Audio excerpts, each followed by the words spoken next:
guys hear me? I'm pretty sure you can probably hear me.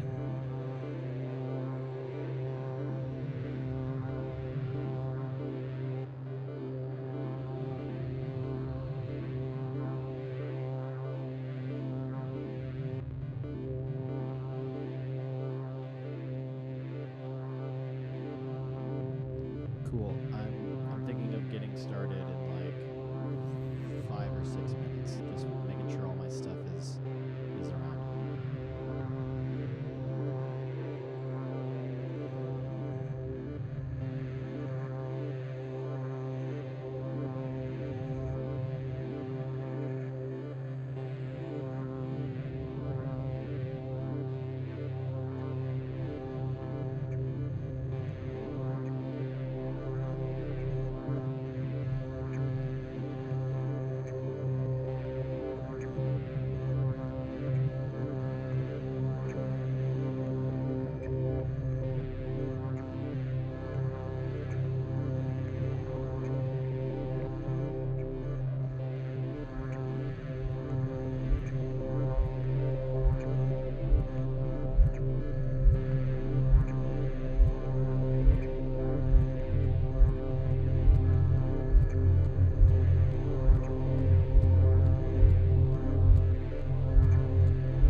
Okay. Well, I suppose now is probably as good a time as any to start. So, why don't we maybe think about starting?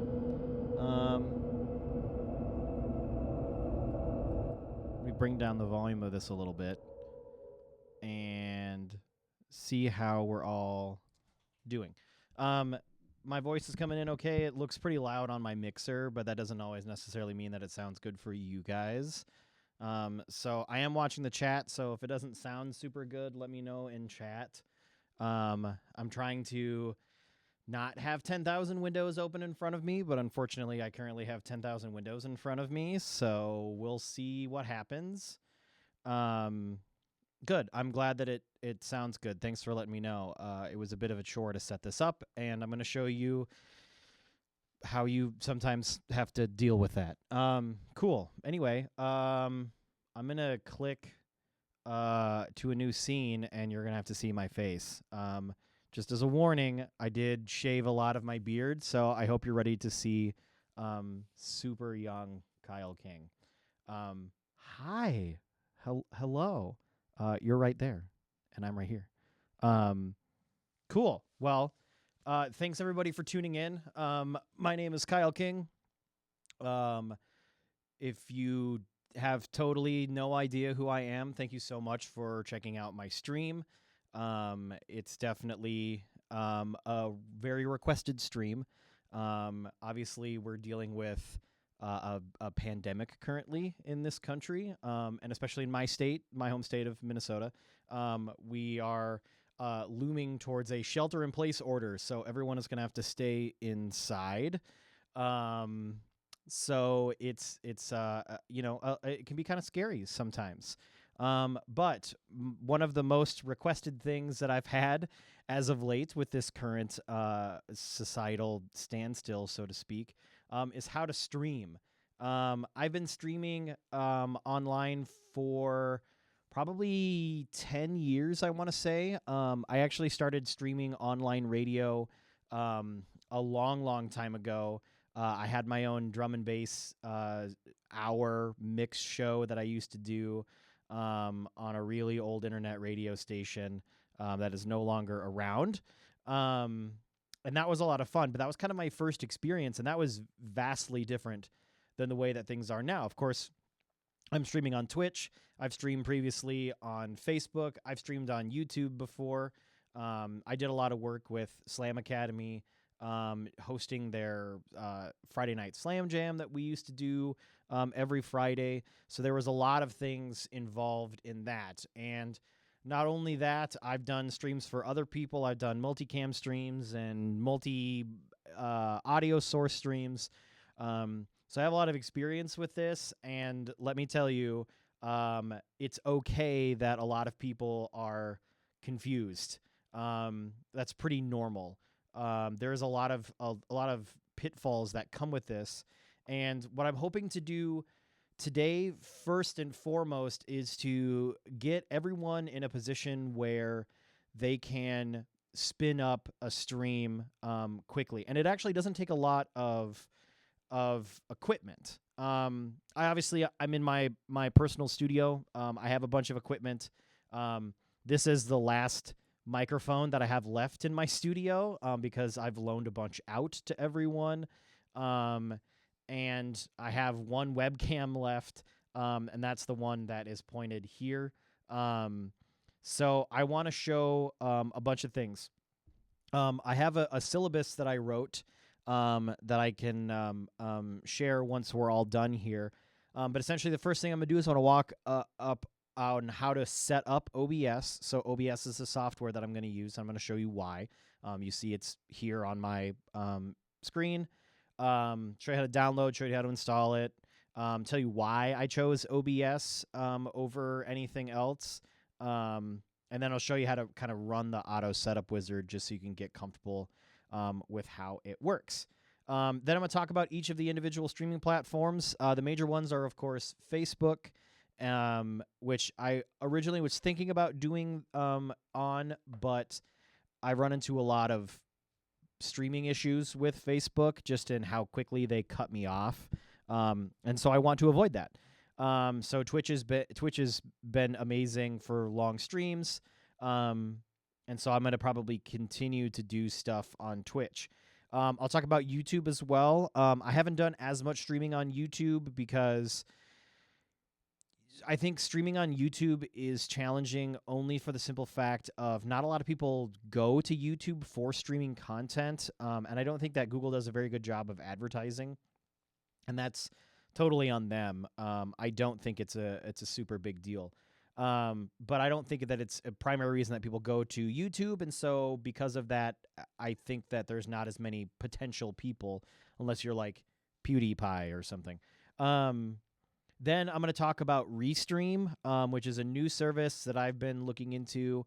And Restream is cool because you can stream to one thing and it goes out to several others. So if you want to stream across multiple platforms, you can do it that way.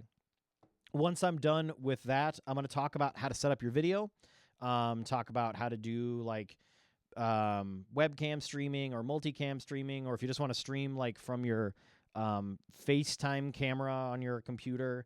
I'll also show you how to set up streaming for your cell phone as well. You can actually set up OBS to distribute a camera as well, so that's kind of cool. Yeah, show you how to add some text, some image overlays, all the different like editing things that you might want to do to like set up scenes. I've got a few scenes here. I'll scroll through it later. And then last thing that I'm going to touch on is the audio setup. That's kind of the most involved of everything. And so that can be where the biggest challenges come up. Right now, I kind of have my setup here a little bit special, only because I'm going to show you how you can set up OBS. Like I'm using a Zone 96 right now. I've also got my Allen and Heath Z14, which I use for all of my gear. And then over in my DJ booth, I have, of course, the Pioneer DJM 900, and you can stream with any of those. So I'll show you how you can set that up. I'll show you how you can set it up with an external audio card. I have an RME Babyface that was loaned to me that I'll show off how you can set that up. So streaming is great because you can do a multitude of different setups depending on what you want. Like for me, I stream random stuff, so I have a different setup for like this kind of a stream as opposed to if I was just doing a DJ stream, as opposed to if I was just doing like my hardware stream that I've done in the past. And so my streaming setup can be flexible because of that. So depending on what you're going for in your solution, I want to make sure that we cover it. With that being said, I am still watching the chat. If you have any questions, put them in there. Of course, bear in mind that there is a delay between me talking and Twitch, so I might not see your question right away, but I will try to find a way to answer it. Once I am all done, I'll just answer some Q&A questions that you guys might have. I'll play the rest of my album if you guys want to. But I am hoping to probably be done in maybe an hour or 90 minutes. I don't want to take up your whole night because I'm not going to be making any beats tonight. Cool. So before I start getting into the nitty-gritty, I, of course, have to do the same thing that everyone does here in Twitch.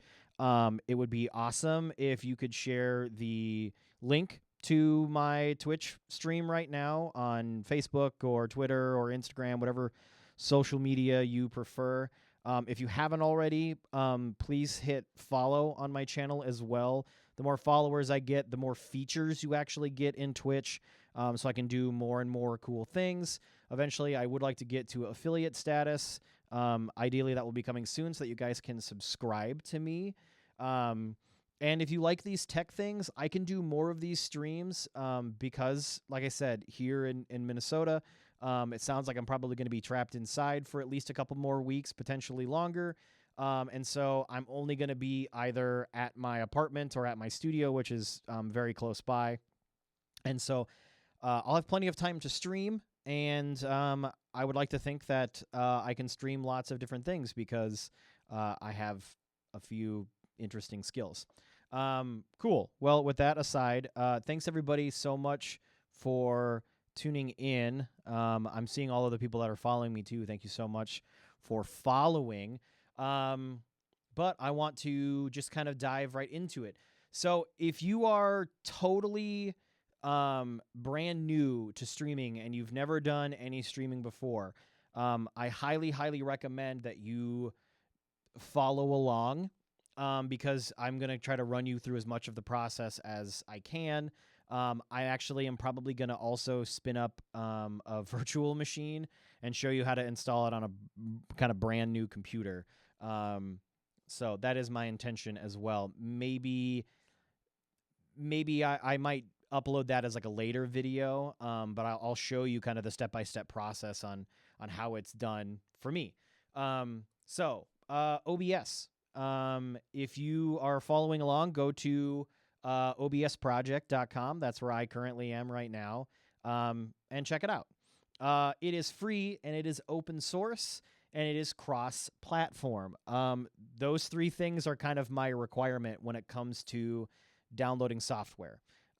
Everything that I get, if it's free, that's fine. If I have to pay for it, that's fine too. But I feel super strongly about open source software, for a multitude of reasons. One of those being like I want to be able to see the code and understand what it's doing, and so I won't rattle on too much about that from an engineering perspective. But open source software, good. Closed source software, meh. But I would always like to go for an open source software. I know that there are other softwares out there, including like XSplit, which I have some experience with in the older days. And then there's a new one called, I think it's like Streamlabs or something. Streamlabs also has an open broadcaster software. I've seen that pop up for a lot more like Twitch video game streamers. I think it is more leaning towards the video game kind of content creators. I'll most likely try to play around with that at some point in my own free time. But rather than trying out a bunch of different pieces of software, I've just kind of committed to using OBS, and it hasn't really failed me. I like, too, that OBS comes with a lot of different plugins that people have made. One thing that's really cool, if I have multiple scenes, which I've already kind of shown off a little bit with my like starter screen and then moving on into the screen that I have now, there is a lot that I can do with like scene swapping. So like every so often I can make it go from one scene to the other. If you've ever watched any of this old Slam Academy Slam Jam videos, I did that very frequently. It's just a cool way to do it. So another thing that's really nice is that there's a big community behind OBS as well. You can go, they even have a Discord, which I think is really cool. I like Discord better than Slack. But OBS, go to obsproject.com, give it a download, and check it out. I mean, you can see they get sponsored by a lot of people. They have a lot of intuitive setup, and so that's the one that I'm using. Let's see, I'm going to do this. If I switch to this one, you can see here's OBS, and there's my face again, and there's the endless void in the middle. But this is what the software looks like. So when you click on download for whatever platform that you have, you'll get like an exe file or a DMG file if you're on OS X, or if you want to install in Linux, I think you got to use like apt or something. I don't know, whatever package manager it has. So just keep in mind, like I said, it is cross-platform, and so this is the way to go.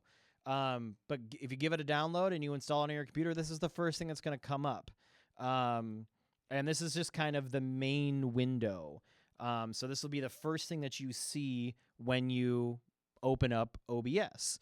Now, this obviously has my settings and stuff in it, but you'll have one scene and no sources. So the things to pay attention to down here are those.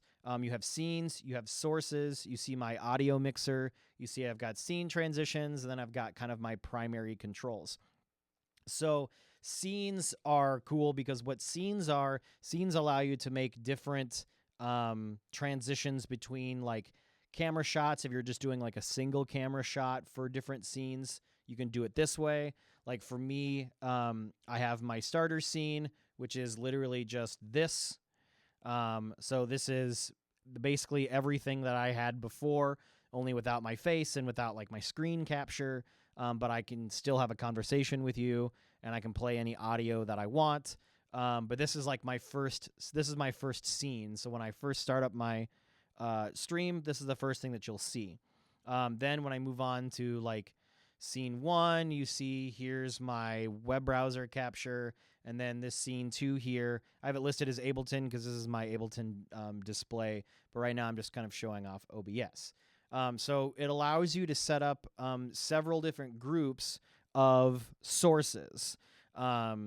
So that's just one of the things that's good to set up. Now, Nikki asked a great question in chat. Do you recommend the auto configuration wizard or manually configure your settings? Generally, I'm going to tell you to run the auto configuration wizard because it will take care of a lot of the more complicated side of things. But if you feel confident in like understanding the difference between like different audio codecs or knowing about what the broadcasting expectations are of the streaming platform that you're using, then you can always do the auto configuration wizard and then tweak those settings later. I think that's what I did. So I ran the auto configuration wizard and then I still just opened up settings and changed everything. So if I go to settings, you can see all of the different options that I have as far as like stream output and what I want to send for my audio, what's the size of my video, and all that other stuff. So the settings allow you to go in further and adjust things on top of what the auto configuration wizard may have set up. And for most people, just setting up the auto configuration wizard will basically ask you one question. Do you want to focus on streaming or do you want to focus on recording? Another thing that's great about OBS is even if I'm streaming, like right now, I'm streaming to Twitch, I also have the recording button on.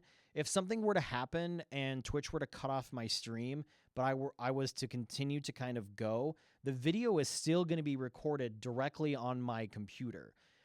So things to watch out for between like Facebook and Twitch and YouTube, I'll talk a little bit about in a couple of minutes when I talk about a comparison between the services. But this is a great way to capture the full res audio and full res video directly onto your computer. Because as we all know, internet goes out, streaming services have issues. Facebook is notorious for cutting off audio if you play something that triggers their really crappy copyright protection. YouTube does the same thing. I don't know if they cut you off anymore. I think they just kind of like demonetize you, whatever that means. And I have yet to have any issues with Twitch so far. So yay, Twitch. And that's just one of the things to be weary of when it comes to this. So I always make sure to click my start recording button when I'm ready to record the things that I want to record, because then even if something goes wrong in my stream, I still have that hard copy of the video and high-res audio that I can upload later to like YouTube or Dailymotion or whatever video streaming service that you might prefer. So I highly recommend that you do that. Now, with that in mind, I want to talk a little bit about how to stream on each of these different platforms. So I'm going to get rid of my OBS window, and we're going to go back to my original scene here. I'm going to adjust my seat here. Now, what I'll show you is what we can do with each of the individual streaming services. So I brought up the streaming requirements, quote unquote, for each of the major streaming services here. So the very first one that I want to talk about is Facebook, because obviously it's the most popular. So if I were wanting to do a Facebook live stream, there's a couple of things that I want to ask myself. Number one, am I going to broadcast this on my personal page, or am I going to broadcast this on my artist page? Now, I haven't found any difference between the personal page and the fan page as far as like running into copyright issues, like I said before, or any of that, or like even timeline. I know initially I was thinking that there was not a difference in or there was a difference in the amount of time that you could stream between a personal page and a actual fan page. That is not true. According to what Facebook says, you can stream for up to 8 hours. If you use a persistent stream key, it can be permanent. I'll talk more about what that means a little bit later. So the only thing to watch out for on Facebook, first things first, if you want to stream on Facebook, you got to go to this link. So I go to this link, and it will eventually load. And now I can set up a live stream. So I can say, okay, I want to create a live stream. And then it's going to send me to the live video producer. So I can set, this is where I can get all the information that I need for the creation of my live stream. So this is where you're going to go. So I wouldn't be streaming on Facebook yet, but what I would do is I would go and I would grab my stream key, and I'll talk a little bit about what that means shortly. Then if you want to use a persistent stream key, this is where you can select that. Now, the cool thing about Facebook is you can go live immediately, or you can actually schedule a live video to happen at a later date. This is the one advantage that Facebook has that I think is really cool, is you can basically say, hey, at this time, I'm going to start doing this kind of post. So you can queue things up ahead of time. You can do like a calendar in Twitch or like a streaming schedule or something like that. But obviously, the advantage of using Facebook is the fact that it's the largest social media platform, and so it's going to potentially get the most clicks. Now, this is where I want to warn you, and I hope I don't reveal too much about my bias against Facebook at this point. If you stream from your fan page, your fan page's reach will be the determining factor behind how many people actually get to experience your stream. In most cases, when I stream on my personal page, because I have like 1,300 friends or something, people who don't have me unfollowed, most people end up seeing my post just fed to them naturally, because that's how it works with the personal pages. Now, if I post from my fan page, that tends to be a much more different story, because when I stream from my fan page, it's only the people who have liked my page, and Facebook only serves a certain percentage of those people my streaming video. So it requires a lot more like people sharing to naturally kind of build that engagement. So just as a warning for those of you who want to stream on Facebook, streaming from your personal page is probably going to get you the most views, but it has the downside of course, being like coming from your personal page instead of your fan page. And if you're trying to keep those two things separate, it can kind of be challenging. For me, my personal page is my artist page at this point. I just have one as kind of a requirement now. So those are things to watch out for. So another thing that's really cool is you can like watch your stream health. You can see your metrics, whether or not you're having issues. Like I said, your max live duration that you can do is 8 hours. I've always been cut off after 4. So I think that might have changed recently. I haven't really done any more than 8, so I'm not sure. And then you can make polls of stuff too if you want to do that. So that's kind of interesting. So this stream key stuff, what this means is when I want to go to OBS, so go to OBS here. Sorry for the return to the void. And I go to my settings here. The first thing that I'm going to click on is stream. Now, under stream here, you're going to see the service that you want to stream to. I'm streaming to Twitch right now, so that's why you see that, and it's grayed out because I'm live. And you can also see the server. It's going to suggest that you do automatic. I also recommend that you do automatic as well. I doubt anyone in North America is going to have any real reason to point themselves anywhere other than to auto. And then underneath here is where I input the stream key.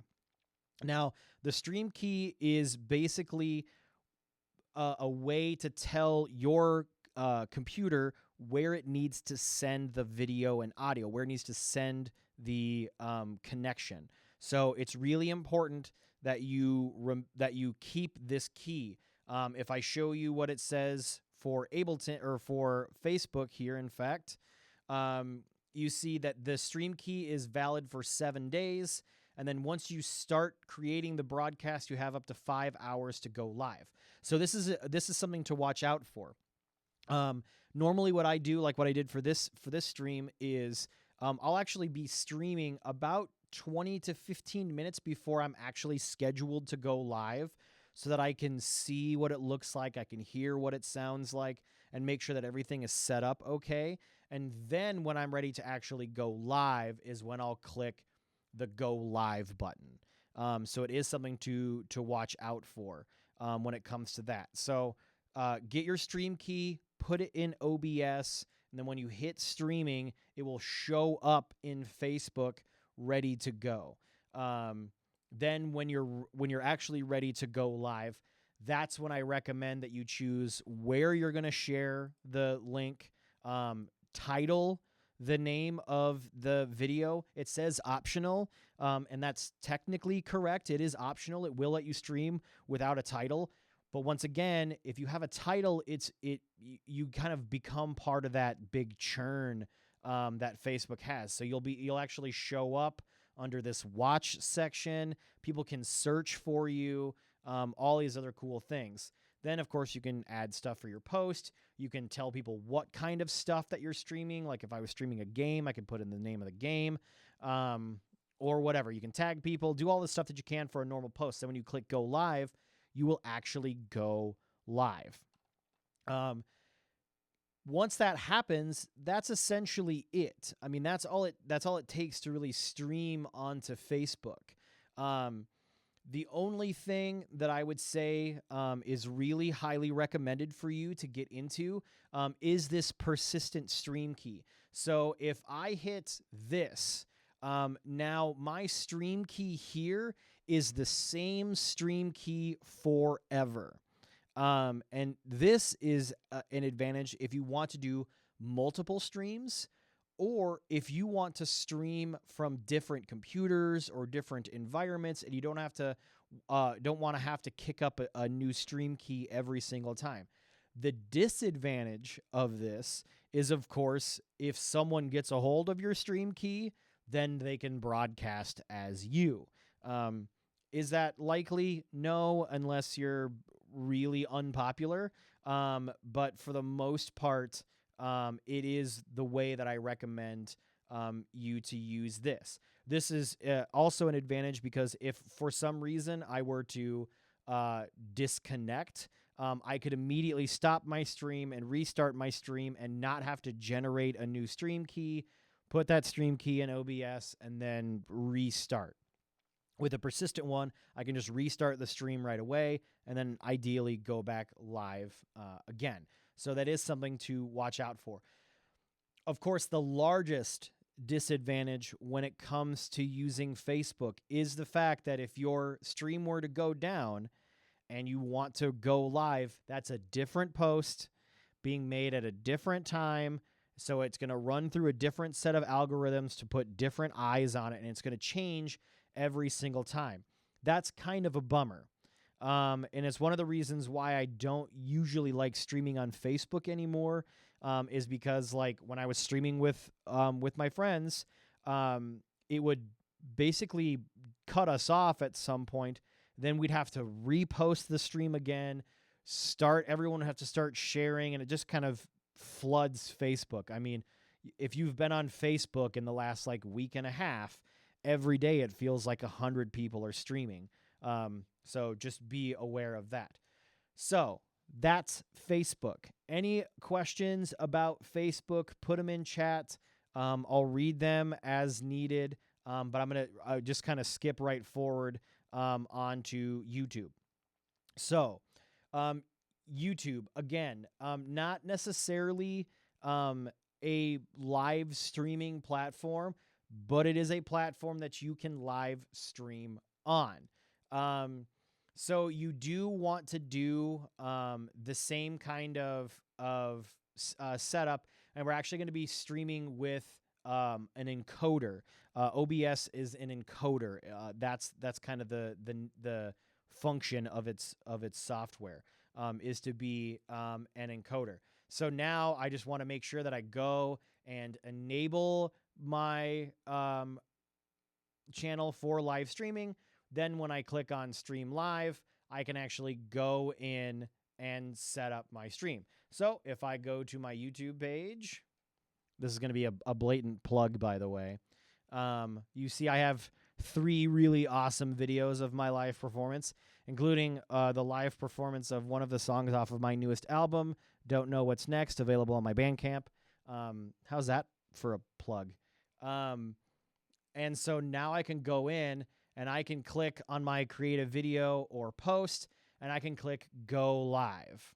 So now when I click on go live is when they're going to start asking me for all this info about, oh, I want to use your camera, I want to use your microphone, blah, blah, blah, blah.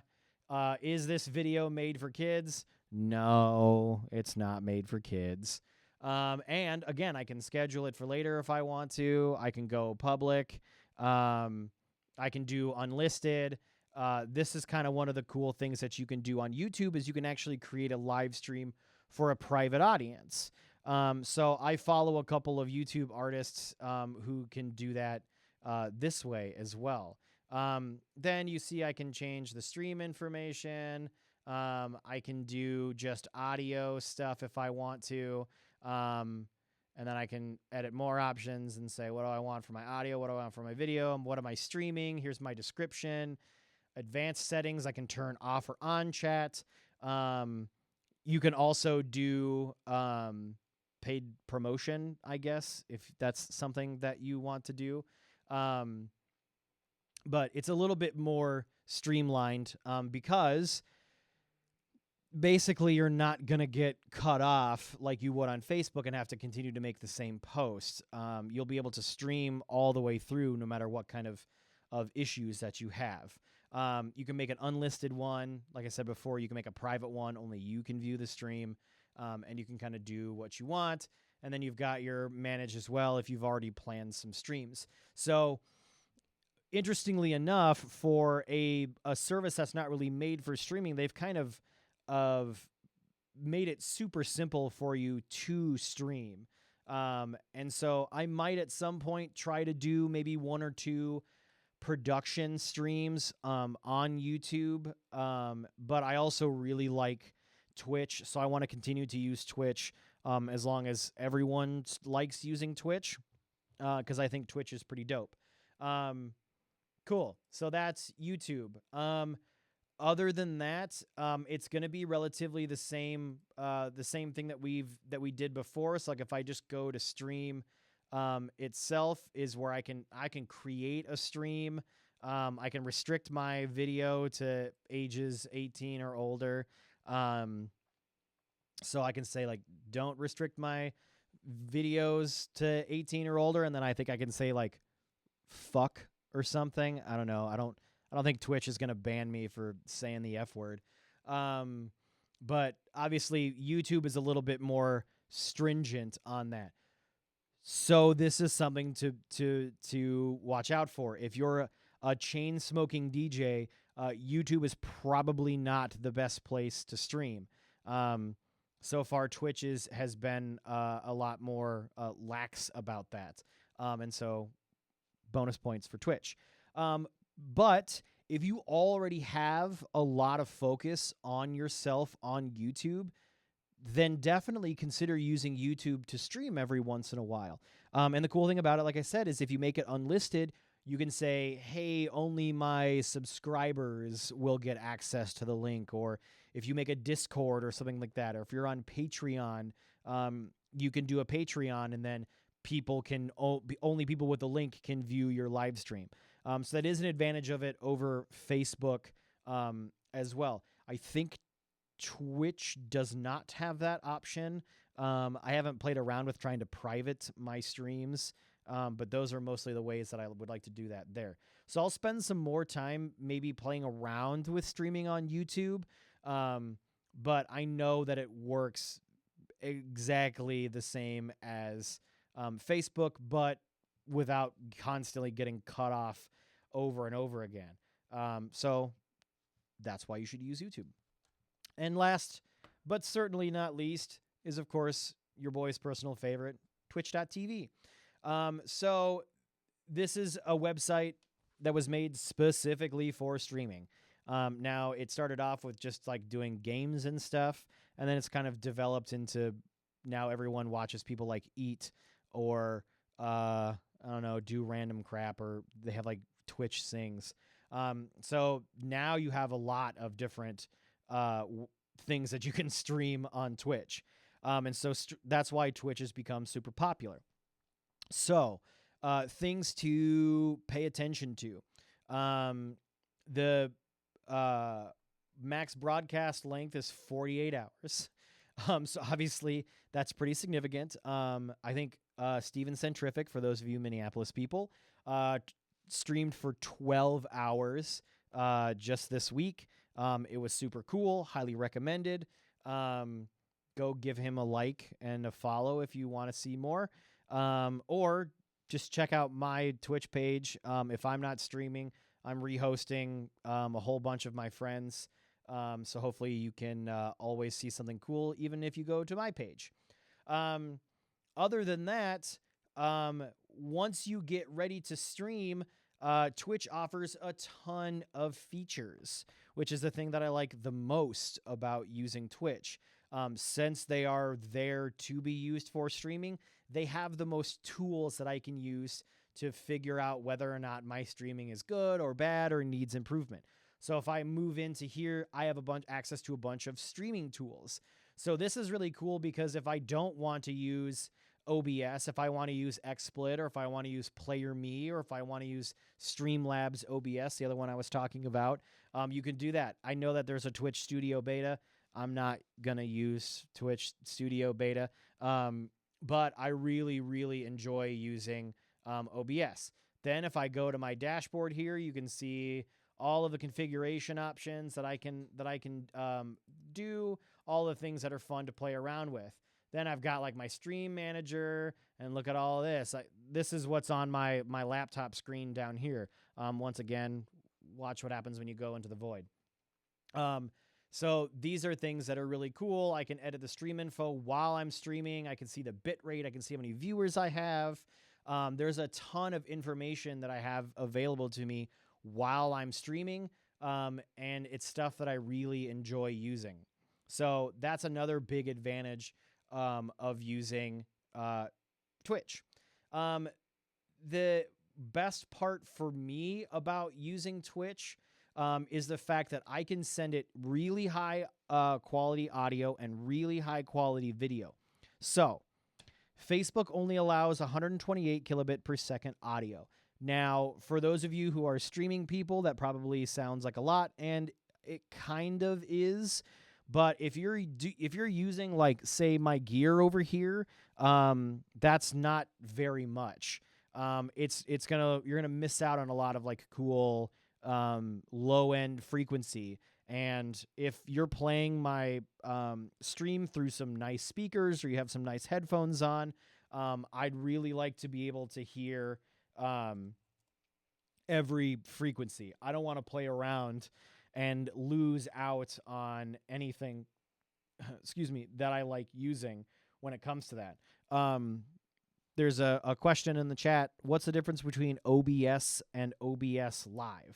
So OBS Live is actually a software written by a company called Stream Elements. It's not the same as OBS. So OBS has the unfortunate issue of being named what it actually is doing. It's an open source broadcasting software. So companies like Streamlabs or Stream Elements create their own software, and because it's open source broadcasting software, they name it something else. So it's confusing potentially to someone who doesn't know the difference between all of these. But OBS is the software that I'm using right now. OBS Live is a different open broadcast software that you can use for your streams. I haven't spent a lot of time playing around with it. Like I said, the only ones that I've used personally are OBS and XSplit. Most of the other ones that I've used have been not worth my time. And because OBS is free, it's the way to go. So if you want to try using these other streaming softwares, definitely give it a shot. Maybe it'll work a little bit better. But I highly recommend that you check out OBS first. And then if you run into issues, you can do that elsewhere. So Twitch is like you can see here, it allows you to do high quality audio. It allows you to do high quality video. It's basically going to come down to your internet connection, which is another thing to prepare yourself for. So the actual requirements, I have hardware requirements when it comes to streaming, is basically a laptop and a pair of headphones, ideally. You don't have to have an external microphone, but if you've ever used your like on laptop microphone for a video conference, or if you've heard someone talk through their video conferencing mic, you know that it's not a high quality microphone. So it's a good thing to avoid having if you want to have high quality audio, if you're going to be singing or something. Have a good microphone. Now, if you have specific questions about what microphone to get, send me a private message, or you can Venmo me $5 with a question and I'll answer it right away. But the idea is whatever microphone that you have is probably good enough. Right now I'm using a Shure SM58. This is not the microphone that I like using for live streaming. It's a dynamic microphone. It's not really what I generally want to use for my live stream. The Shure SM7B is definitely my microphone du jour for this kind of thing in most cases. But I know that that's probably outside of a lot of your guys's price range that you want to spend, especially if you're just starting to get into this. But there's lots of other options out there. So just do a little bit of research. Honestly, anything that's good for podcasting is going to be good for streaming because it'll make sure that it's focusing on all of your vocal stuff. So those are good things to look out for in a microphone. And you can spend $100 on one of those, blue microphones. I used a blue Snowball back when I did Kyle King Presents, which was the stream show that I did routinely here on twitch.tv. And I also put up the archives of it up on YouTube as well. So I have a lot of experience with using that microphone as well. And it doesn't sound perfect, but it sounds good enough. And especially in this case, this is the most talking that I've ever done in any of my streams.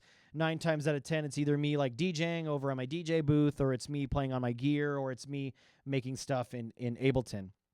And so those are the things to just know for that.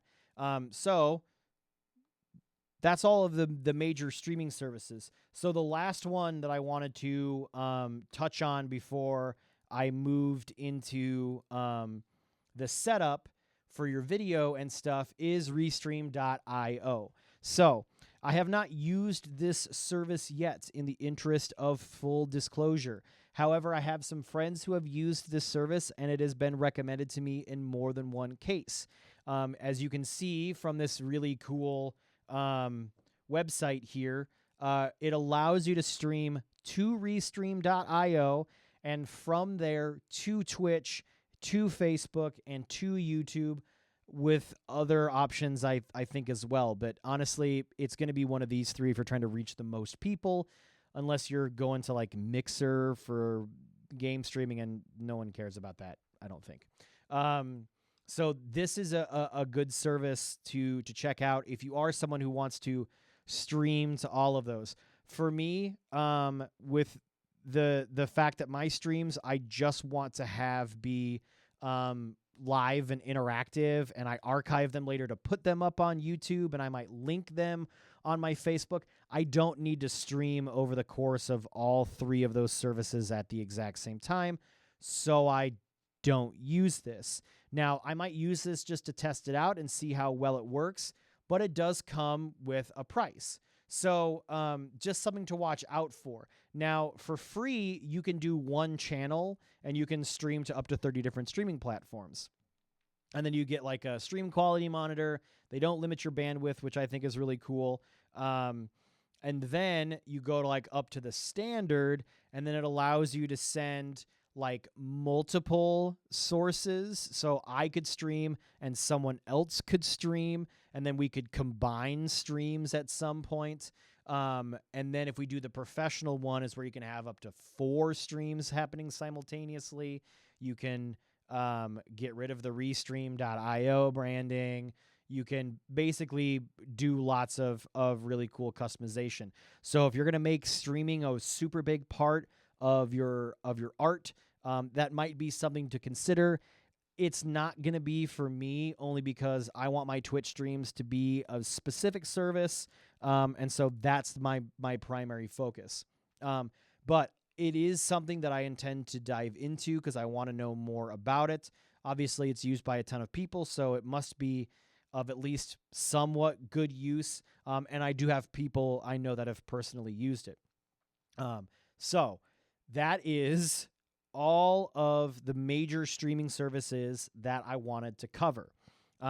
Now, before I move forward into the video portion of things, just to kind of talk a little bit about what my setup is there, if there are any questions about like OBS, or if there's any questions about any of the streaming services, now is definitely the time to hit me with them, so I can make sure that they get covered so we don't move forward and you're super confused. Again, thanks thanks everyone for tuning in, and for the people who shared the link. You guys are great. I really appreciate it. You know, it's kind of a scary time for us artists. There's a lot going on with the pandemic, and so I want to make sure that what I'm doing is I'm offering up my expertise to all of you, so that you can share your music with people. It is one of the things that is totally possible. Jim asked a question in chat. You mentioned rehosting. Could you touch on that a little bit? So if I were to go to my Twitch page, you'll see me currently, and probably super delayed, so I'm going to pause this. But one of the things that I can do if I go into my creator dashboard is I can create a list of things that I want to, if I hit the right button, I got to actually look at it while I'm doing it. This will let me actually set up a couple of things that I think are really cool about the way that Twitch works. You can do teams. So if you watch a lot of video people, you can do like teams like FaZe Clan or something, and then every time someone from FaZe Clan actually starts broadcasting, you can rehost them. So let me see. Under content, I want to say that it is. No, not under content. Let's see. There is, maybe if I go to, make sure no one broadcasts themselves to me. Hey, here it is. So let's see. Not under video producer.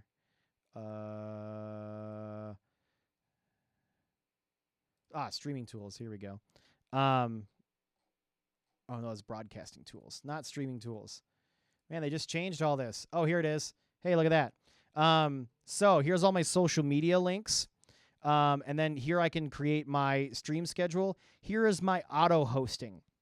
So this auto hosting allows me to say auto host channels, and I can do host team channels. This is what I was talking about before. So if I want to do, a team Minneapolis Techno or something, I can make a team, and then everyone who has that team can be part of this channel group. And then anytime one of us goes live, the other Twitch channels will then automatically host them. So here I can click on my host list, and you can see the two people that I have auto host. So if I were to say, every time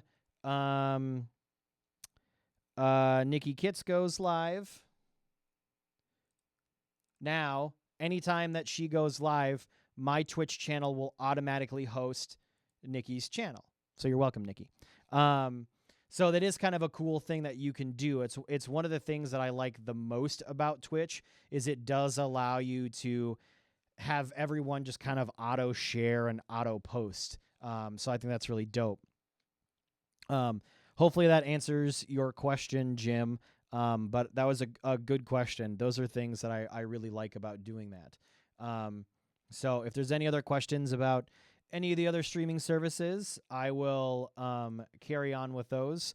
Otherwise, the next thing that I want to cover is my video setup, which means it's time to go back to the wild world of Into the Zone. Jim says he has a two-part question, so let me adjust my microphone here and get into my position of answering two-part questions. Jim, go ahead and shoot whatever your question might be. I'm gonna move this just so you can see that. Yeah, nice and gentle. There we go. Cool. So here's my OBS screen. What I want you to pay attention to now is not the scenes, but instead the sources. The first thing that we're going to talk about is video sources and why that's important. And then the last thing that I'll talk about is audio, because audio will be a nightmare.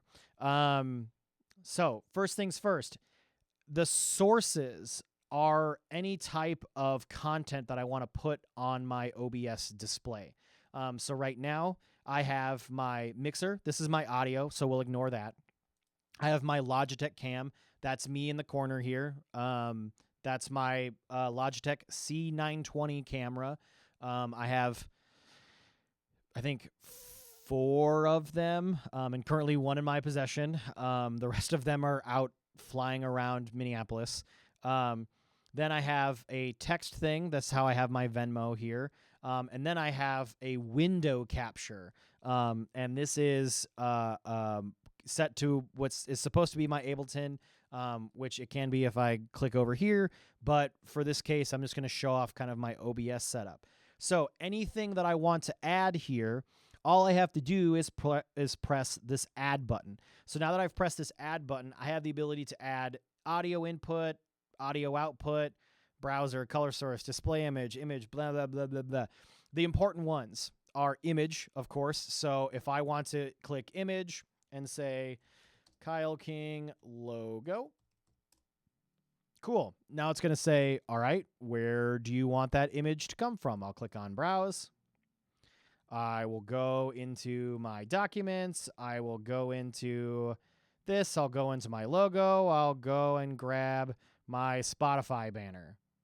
Now it'll take up the entire screen because it puts it on the screen at that resolution. So I'm just going to kind of make it slightly smaller, and now you can see here I have this image that I can play around with.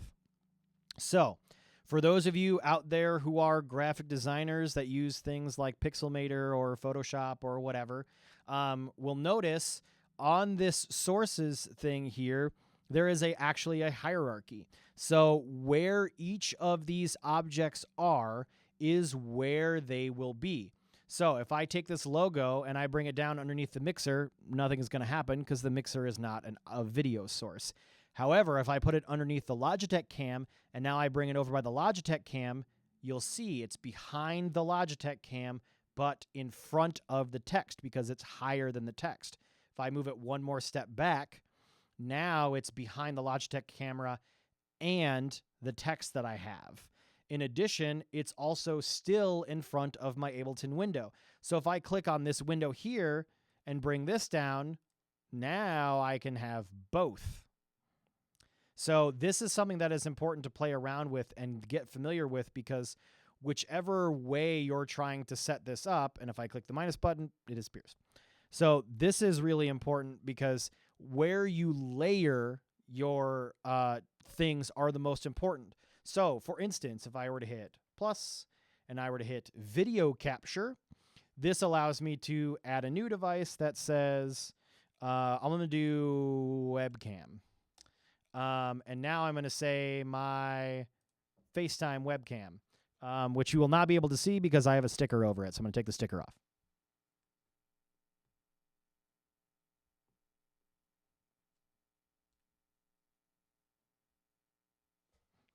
Hi.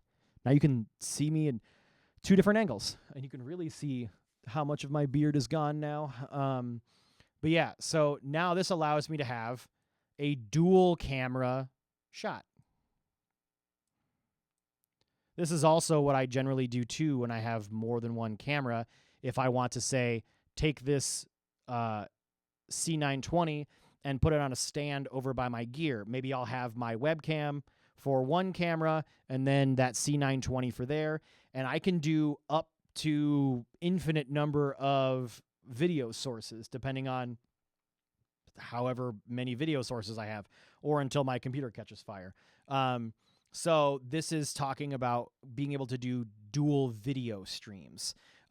So I can do it this way. Another way that I could do it too would be like the way that I have it before. And I could say, okay, I'm going to get rid of this webcam source, but I'm just going to click the I button and get rid of it. Then I'm going to go to this scene. And if I say, instead of my Logitech cam, I want to add my webcam, and I want to get rid of my Logitech cam and maybe put this here. Now, each of these scenes can have a different camera. So this is what I actually did in my most recent DJ stream with some of my friends. I had a 2-scene setup. I had one camera put all the way up in the ceiling, hanging over the gear. Then I had another camera really close, and we would navigate between the 2 scenes every 10 or 15 minutes just to kind of provide some variety. So those are really cool things that you can do too. So being able to have multiple cameras is great if you can. Otherwise, it's not super important. But the cool thing about the sources that we can do for video is you have a wide range of options when it comes to capturing what's happening on your computer. So, for instance, this is my Ableton window. What this actually is a capture of one of my displays. So I have 4 displays right now. I have a 60-inch TV, my 27-inch monitor, my actual MacBook itself, and then I'm also broadcasting onto my iPad Pro. So if I pick window capture, I can say whatever window I want. Now you'll be able to see that I can go and pick any application, any window that's happening. So for instance, if I click this, now you guys get to see my notes that I left for myself. So if you want to see the syllabus that I wrote, here you go. So now I can share just this individual window with you. I'm not sharing any of my actual display with you, so if I move things around, it stays the same. This is great for static applications. In most cases, I would do this for Ableton, for example. Or if you're playing a video game, it would just be that video game window.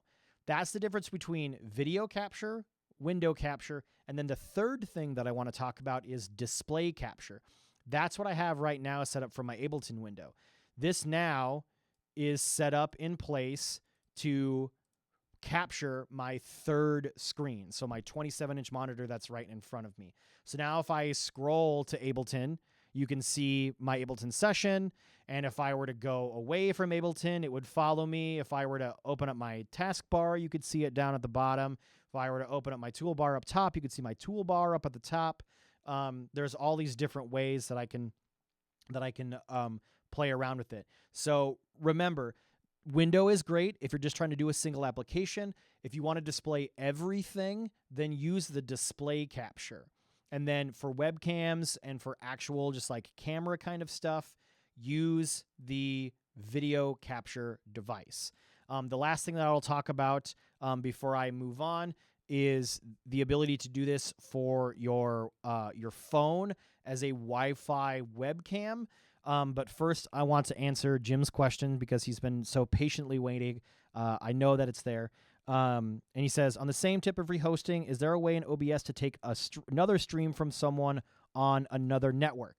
This is where I was talking about using that persistent stream key. If your stream key is something that you will be using, you can share that with any other person who wants to do a stream to a channel. So for instance, if, I don't know, you're in a deep house duo with someone named Cam, and you guys are in 2 different buildings and you want to do a stream together on one channel, you can do that. You would just share that stream key. So your OBS could have a stream key. His OBS would have the exact same stream key. And then whenever either of you want to stream, you can stream from or to that source. So that's just something to be aware of. Those stream keys are something to keep to yourself, but it is something that you can share if you're collaborating. Nikki asked also, remind where do you find the persistent stream key in Twitch? Now, Twitch actually doesn't need a different stream key. Let me open up my browser again, and I'll show you. Go up here, go to my Twitch, and you can see it's your stream key will actually stay the same each time. So I'm going to go into my settings here, and I'm going to show you where your stream key is, but I just want to make sure that I don't share my stream key. While I'm searching for this, I'm also going to read and answer Jim's question. Would it show both sources at once or just whoever started the stream first? It would be whoever started the stream first. So you won't be able to dual broadcast into a single thing. What you could do at that point would be to you could actually go in and add you could do a private stream, and then you could take that private stream and add it as a source into OBS so that someone's stream could then show up on your stream. That can be kind of a challenge to play around with, but I know what you're talking about. In most cases, it would just be something where you could connect each other so that you could have that same type of connection with one another. So just keep that in mind. It doesn't work exactly ideal in my opinion, but it is something that you can kind of goof around with. Okay, so I'm going to add a new source here. You're going to watch me do this. And I'm going to say window capture, and I'm going to say Twitch. And I'm going to go right to my browser here and click OK. And now you'll see, here's my big zoomed in thing. But right here is where my primary stream key is. So the way that Twitch works, it doesn't generate a new stream key every time that you stream. So it's one of the things that's important to know, that this is where Twitch is different than Facebook. Facebook will require you to generate a new stream key every time that you stream. Twitch's will be always the same. Now, you can go over and actually reset it if you want to. There's a reset option here. But it's one of the reasons why, like, if I were to click show, for example, it will yell at me, never share your stream key with anyone or show it on stream. Twitch staff or admins and blah, blah, blah will never ask you for this information. And then you have to click understand. So it's like, hey, don't share this with someone, because if you share it, someone else can stream from your channel. Now, there is, like I said, the ability to reset it. If you did accidentally share your stream key with someone, you can click this reset, and then you can actually reset your stream. So that's where you find your stream key on Twitch, and you don't have to necessarily redo it every single time. Now, you can if you want to. I'm not going to tell you not to, but it just makes sense for me to, every time I open up OBS, I just hit start streaming, and boom, it shows up on my Twitch. I think I answered all of the questions in chat. That's how you set up your video stuff. You can add text. If I just do this, hit the plus symbol and go to text, I can type in whatever text I want to. I can change the font. I can put it wherever I want to. I can add color to it, just like most other things. But this will actually allow you to kind of mess around with it. Cool. Multicam streams, show scenes, blah, blah, blah. The mobile stream is the next thing that I want to touch on. So the mobile stream is interesting because I've actually gotten a lot of different responses to this. I've had some people tell me that they've had good success using this, and then most people have had poor success trying to use these wireless kind of connections. Now, I'm using an app called IV Scan or IV Cam, excuse me. And this actually allows me to set up a way to broadcast directly to it. Now, it works horribly, and this was me just kind of testing out some things that people have suggested to me. But if you're an iOS user, do not fret, because there is actually a camera for OBS Studio app that you can download for your iPhone. It does cost some money, which is kind of a bummer, but it allows you to do high-quality streaming. Like I have an iPhone 11 Pro Max LMFAO GQ F whatever. It's a thing with a lot of cameras. It has a really high-quality 4K camera on here. If I wanted to hook this up to my laptop, if I were out somewhere, I could just use this to stream as well. I should probably have a USB microphone with me if that were the case, but that is one of the things that I can play around with. So it is really neat to have the ability to use that. If you're on Android, there are a few options out there. My friend Dave has showed me a couple of them, but the one that people seem to respond to the most is this one right here. I just want to show this off. It's called Live Droid. This one just requires you to have a Wi-Fi connection like most of them, but I know according to the reviews I've read and some of the people that I've chatted with that this has been the one that they've had the most success with. Plus it's free, which is kind of a requirement for me. So I know that people have been successful with that one. Whether or not it's great, I can't say for sure. I haven't owned an Android phone in a long time, so hopefully it doesn't suck. But regardless of whatever operating system you're on, OBS will work the same, whether you're Mac or OS X or Linux. So that's one of the ones that you can check out. And if you want to start adding your phone to that, you definitely can do that. Yeah, see, Allie in the chat says it's the one that she used and said she had good success. So that is really all I needed to hear. As long as my friends say that it works good and it's not a nightmare, then that's, to me, that's what actually matters. Cool. Okay. So I hope I've covered all of the things in my notes about setting up video sources and making sure that that's all set up.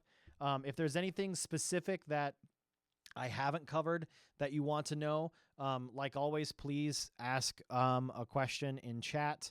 And I'm reading chat live, so ideally I will see it probably like 30 seconds after you actually type it. But that's all I wanted to cover about video. So, let's talk about audio, because obviously audio is important. I'm a music producer. I'm, a multitude of things. And so high quality audio is extremely important. Here's the downside. It is going to be a nightmare to set up unless you have an extremely simple input-output. So, like, for example, during my DJ streaming setup, I connected to the Allen and Heath Zone 96, and I fed its sound card output into my external sound card, and then that external sound card into OBS. And regardless of the audio that you want, you just have to hit the add button, go to audio input capture, and then say audio. And now I can choose what device I want to use to actually send audio. Right now I have it set to default because that's what I want it to be, but I could change it to just input from my 96. I can change it to the input from my webcam, which will probably be god-awful.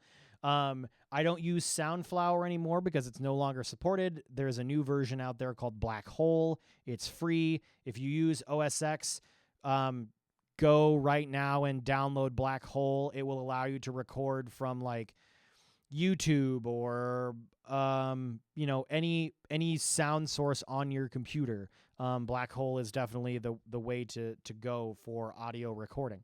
Now it won't usually let you route audio, which is kind of a bummer, but it is something that you can kind of play around with. So I highly recommend getting Black Hole if you are someone who is using OS X. If you are not using OS X, if you're someone who is on a PC, there is other options for you that are similar to what Black Hole does. And the most popular one that I've heard of, let me see, what's the name of it? Shoot, I wish I could remember. If you use Windows, definitely tell me what you use instead of Soundflower. Virtual audio cable. That's what it's called. So let me go to their website. Boom. Virtual audio cable. This allows you to send audio to and from sources using Windows. So you can see you aggregate a bunch of different playing sound sources into the virtual cable and then out of the virtual cable into the other devices. So this is the one that you want to use. If you're a Mac user and you don't want to use Black Hole and instead you want more granular control, allow me to show you an application called Audio Hijack. So there's a company out there called Rogue Amoeba. They're pretty cool people. They make some really cool apps. One of their apps is called Audio Hijack. Audio Hijack is cool because it allows you to basically draw and connect audio sources so that different things can happen. So technically, I could use Audio Hijack to send my audio out through mastering plugins and then out of mastering plugins into Twitch, which would be something cool that you could do. Yeah, Nate is correct. Soundflower is still around. It's just no longer officially supported anymore. And that's why I like using Black Hole, because Black Hole is still updated. It's up on GitHub. You can watch it get updated. If you're good at Python, you could make updates yourself. But Audio Hijack is really cool. This is definitely the way that I recommend that you go. They also make something called Loopback, which is really cool.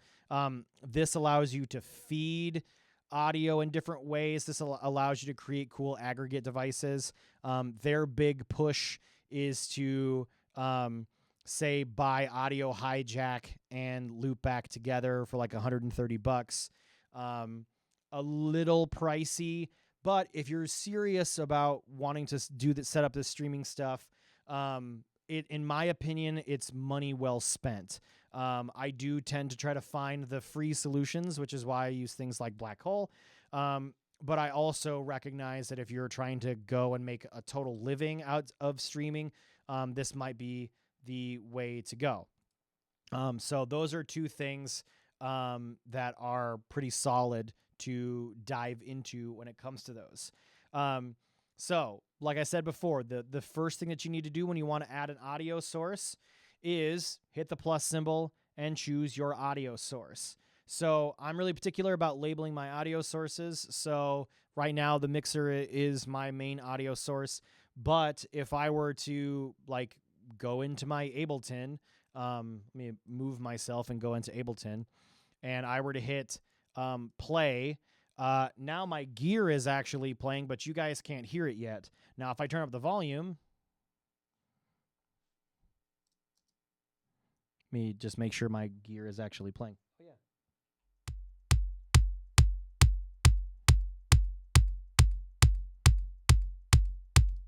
And now you can hear my gear. Oh, you could also hear me. Now you can hear my gear. So this allows me to actually feed my Allen Heath Z14, which is the input source for all of my individual machines, into the Allen and Heath 96, so that I could DJ if I wanted to. So now I could DJ using these channel faders here, but I can also feed my Ableton audio into it as well. This is where the biggest challenge comes in for most people, is getting their audio routed the correct way. And if I'm being totally honest, I'm one of those people who has to like kind of draw it out. So I use Google Drawings. It's my kind of my lifesaver when it comes to that.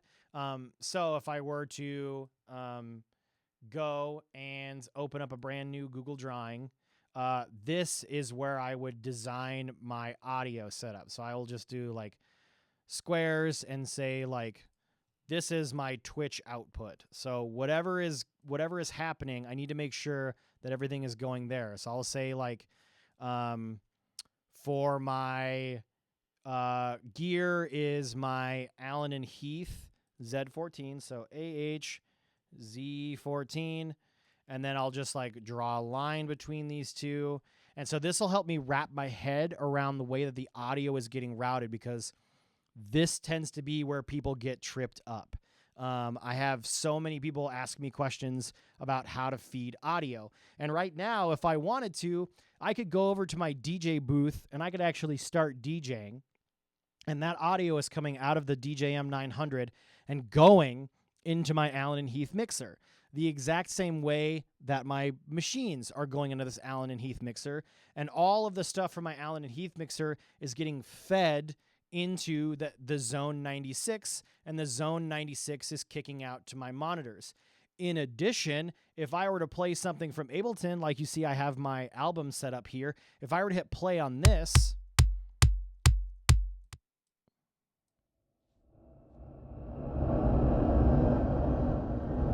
now you can hear the track in addition to my voice or anything else that I have in addition. So you can have it set up to function different ways. I want to make sure I read Nikki's question.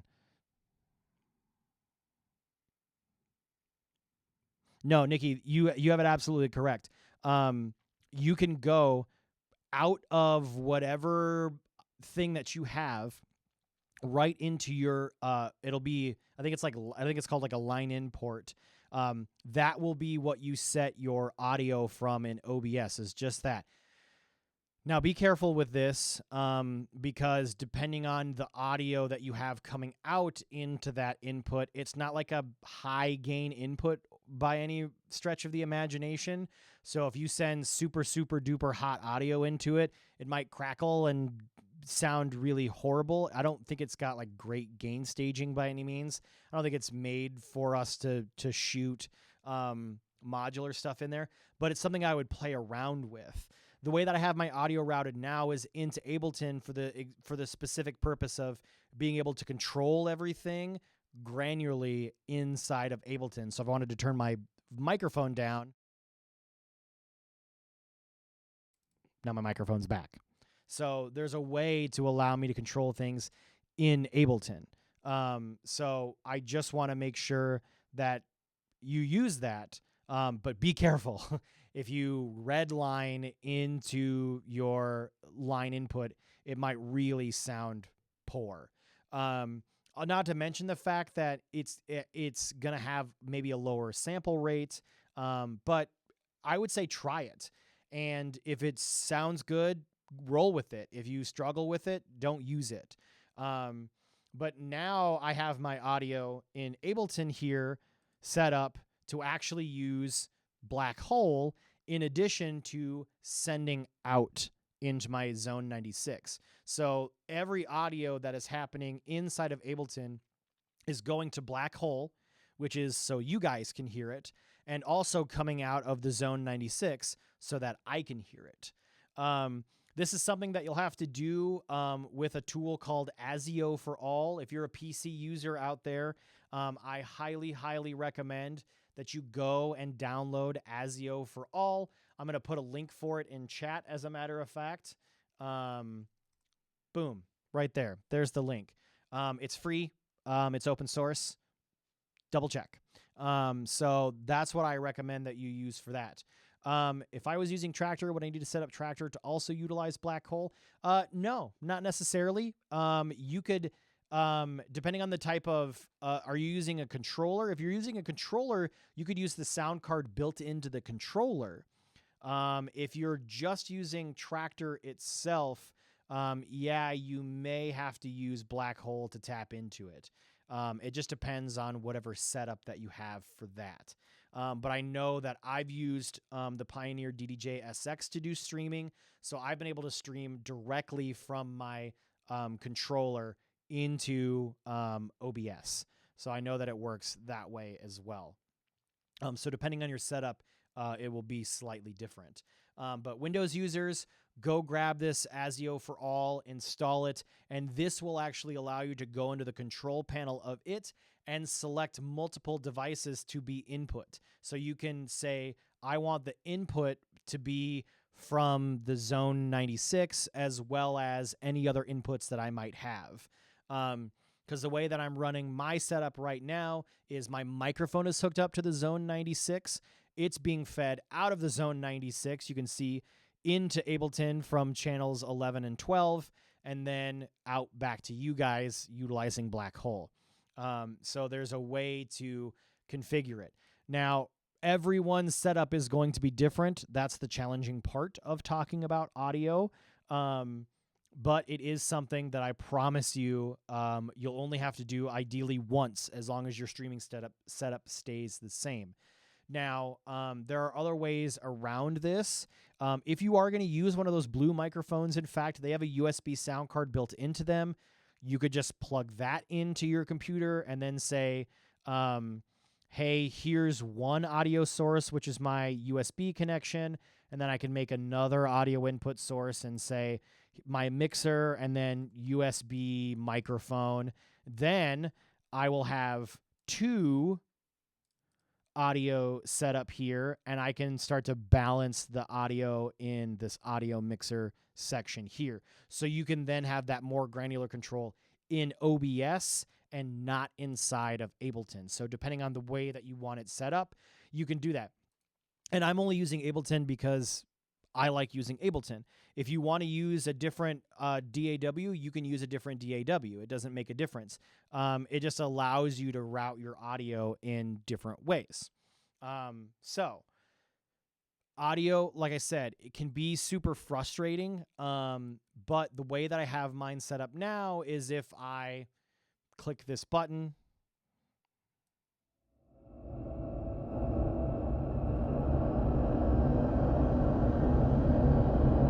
now you can hear the output of my Ableton. So it'd be no different if I were to make some sounds. The cool thing about this is I can hit play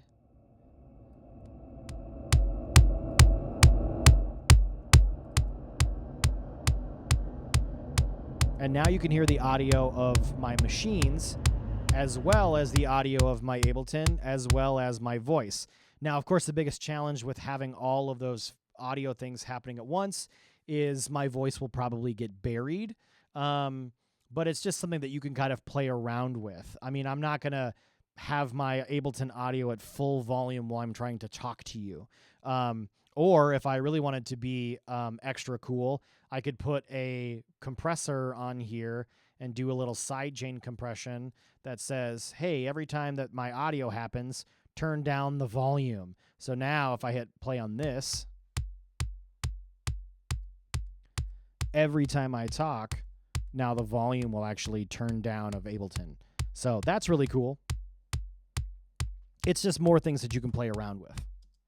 So audio will definitely be your biggest hurdle when it comes to getting a good setup.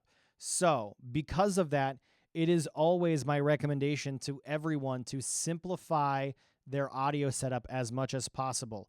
I'm going to walk behind me here on the couch. I have another audio interface that I'm going to grab, and I want to show you how you can do that with that one.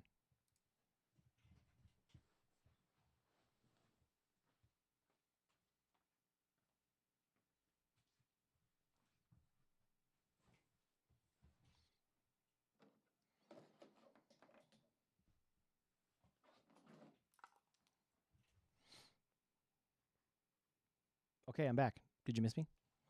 I hold in my hand the RME Babyface USB because they don't have enough weird names for their stuff. This is an external audio interface. It is really cool because it's class compliant, which means you can plug it into a Mac and have it run right out of the box. Blah, blah, blah, blah, blah. It's also USB powered, which is also really tight. And it's small and compact, but it comes with a really cool breakout cable, which has a lot of inputs and outputs and headphones and MIDI cables and all this other junk, yada, yada, yada. But it's really cool because I can use this to connect to my computer, and then I can plug my microphone into one of the inputs, and then I can just stream Ableton and the microphone into OBS with really no futzing around. So a simple setup allows you to do that. And that's what I'm going to show you guys before the end of this stream, is I'm going to show you the most basic setup for different purposes. So that's just those from that spot.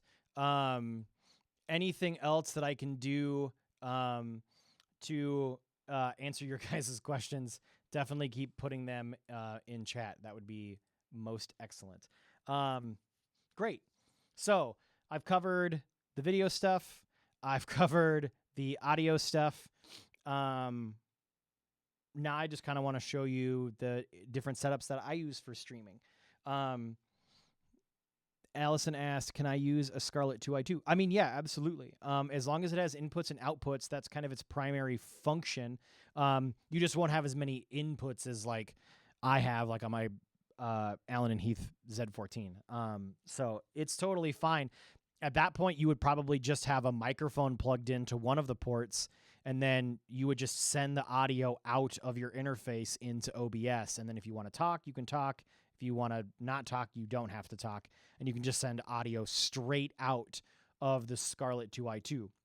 So again, depending on what software you're using, you could say, I'm going to get rid of this USB mic one so it doesn't confuse me. I can open this up, do audio input capture, say Scarlett, and then select the Scarlett 2i2 from my options here, and then the output of the Scarlett will go into OBS. So that's how you would do that from that way. You can see my mixer here is set up to take from Black Hole, so it's going out of all of my individual sources, including Ableton, the Zone mixer.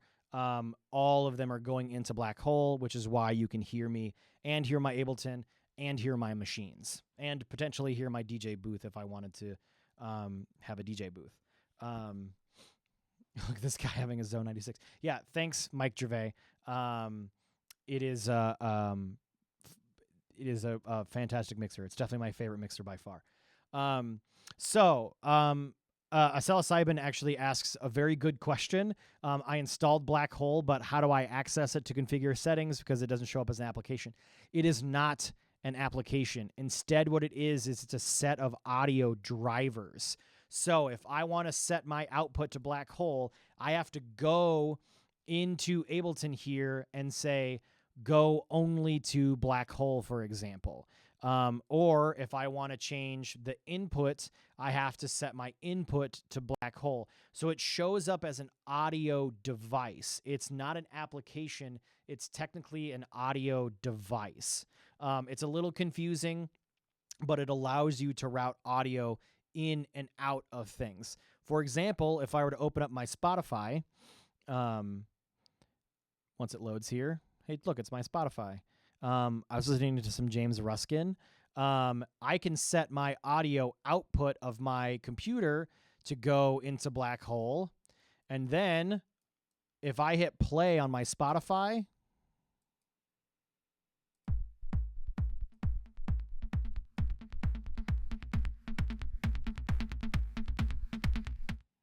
you can hear my Spotify now. Now, I don't want to play any more than 7 seconds of that because I don't want to get copyright struck, but it allows you to feed audio elsewhere. Now, for example, if I wanted to, I would say I can go into my Spotify, go to Ableton, and I can change my input to Black Hole. Now my input audio from Black Hole will come into Ableton. So I could say sample something from YouTube or Spotify or any other streaming services that you might use. So it is something that you can use to send audio from one application or one device to another application or another audio device. There's a lot of cool ways that you can do that I highly recommend. That's another thing that's kind of cool about that audio hijack and loopback that I was showing off earlier. That allows you to do things in a more graphical sense, whereas Black Hole kind of requires you to dive in a little bit more. For those of you out there in the Mac world, your best friend in the world is getting comfortable with the audio and MIDI setup. This is where I can create multi-output devices. This multi-output device means that it's now going to my Zone 96 and to Black Hole here in Ableton. So my Ableton now audio goes to my mixer so I can hear it on my speakers, and also into Black Hole so you guys can all hear it. That's ideally the most simple setup that I will have. And if I were to plug in some CDJs, that would be all I would need to do. At that point, I would just start DJing, and you guys would be able to hear me DJ. You'd still have to hear me talk on a microphone until I turn the microphone off, but I don't care.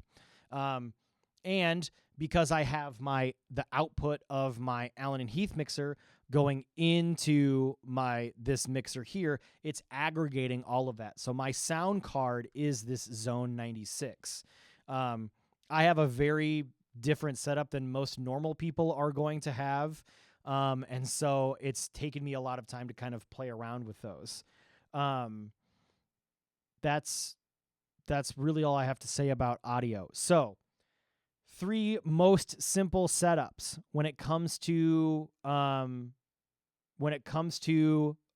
setting up an entire stream. I want to talk about different 3 use cases, but first I'm going to read Nikki's question.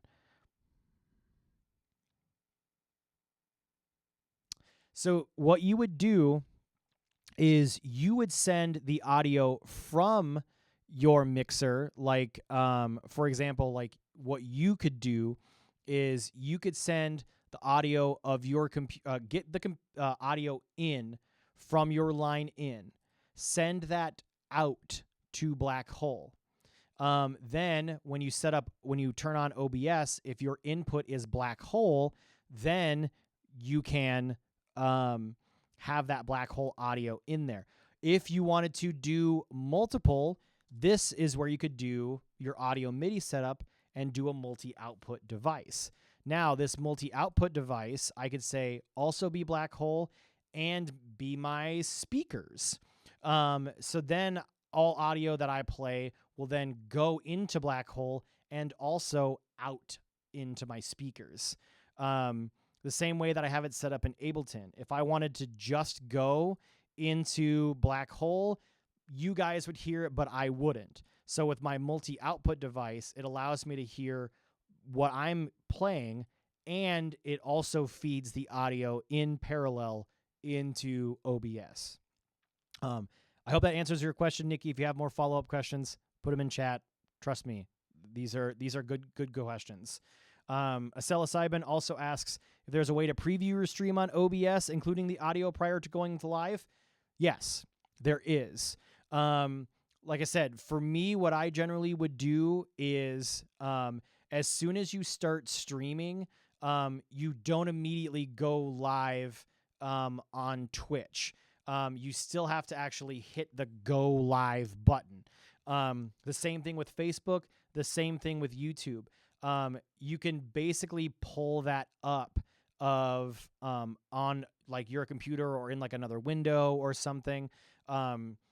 Another thing that you could do too is you could potentially put up your stream privately and then have someone else try to access it if you want to. But for me, the easiest way to do it is to just have my stream running and check it on my computer, just navigating to another page. It'll let me see the audio. It'll let me see the video. Another thing that you could do too is this recording. If I think my stream is ready to go, I'll hit start recording and I'll record myself streaming, quote unquote, for 15 minutes or so. And then when I'm done, I'll watch that stream and then I can say, okay, this looks good. It sounds good. It's working good. The transitions work well. This will look good on whatever streaming service that I use.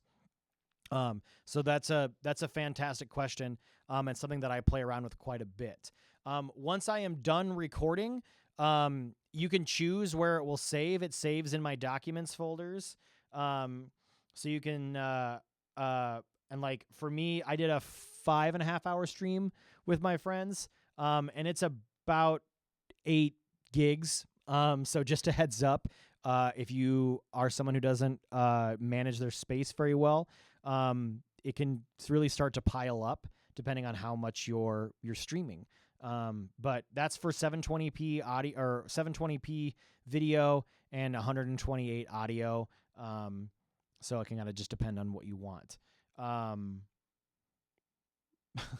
Robert James asked, "What do we owe you for the masterclass?" Look, you don't owe me anything. I mean, you know, I'm a music instructor, so obviously my job has been hit pretty hard. I have transitioned to online classes for the most part, so I am doing online classes. If you're interested in private lessons with me, send me a message and we can work out the stuff there. That being said, I'm appreciative of everything that the community has done for me, and has helped me be able to do. I get to do a lot of really cool shit, and I take only a small modicum of credit for the cool things that I get to do. Everything that I get to be a part of is because of people that are kind to me and that give me these opportunities. And far be it for me to waste a kick-ass opportunity to be a person of much repute in an amazing community like the Minneapolis techno community. So if you want to support me, you can, of course, do the Venmo thing. Obviously, that's the fastest way to do it. There is a link to my PayPal as well if you want to donate. But look, in this current social climate, there is a lot of people hurting really hard. I am grateful to be someone who is definitely suffering because of the way that things are going. But I still have a studio. I still have food in my home, and I have a roof to sleep under. So I'm incredibly grateful for everything that I have. If you want to support me, go to my Bandcamp, buy my new album. You can buy it for free. If you don't have any money. I mean, if you want to spend $1 on my album, that means just as much to me than if someone were to give me a ton of money. But if you liked it, for me, the best way to support me is to share my stuff. Go like and subscribe to my YouTube channel. Follow me on Twitter. Follow me on Instagram. Like me on Facebook. Like me, follow me on Twitch. Hopefully I'll get affiliate status soon so you can subscribe to me on Twitch. All of these things will help me equal to, if not more than, just giving me money. I appreciate all the support that everyone gets me, and I don't want it to say, don't give me money. But there is so much more that you can do to help me that isn't just giving me money. Because I recognize that not everyone has the ability to give money, because I am not the only one that's struggling in the current world. So I am definitely thankful for everything that everyone has done for me. If you do want to support me, all of my links are right here in my channel. Click on them, share them, follow me on the social medias. I am trying to trim down the amount of social medias that I'm on so that I can start to post more regularly. It's a scary world that we're living in right now, but we're going to get through it together. And I think that music has gotten me through some super hard times, and so I hope that music can get you through some super hard times. But all I want is for all of my friends to be able to be happy and feel well. So I definitely have run slightly longer than I intended to. So I'm gonna do this. I'm gonna go away. But I'm gonna play the last like 3 or 4 tracks of my album, and answer any questions that you guys might have in chat. If there's any questions about anything I didn't talk about or whatever, I did record this. If I get enough requests, I might put this up on my YouTube as a great way to promote my YouTube channel. But hopefully I've answered all of your questions. Please send me your links if you want to do streaming of your own. I'd love to see what you're able to do and provide any advice that I can. I am good at technology, and so I want to share my talent with technology with everyone, because I recognize that this is kind of a unique skill that I have. Not only do I like making bleep bloops, I also know how to make bleep bloops work.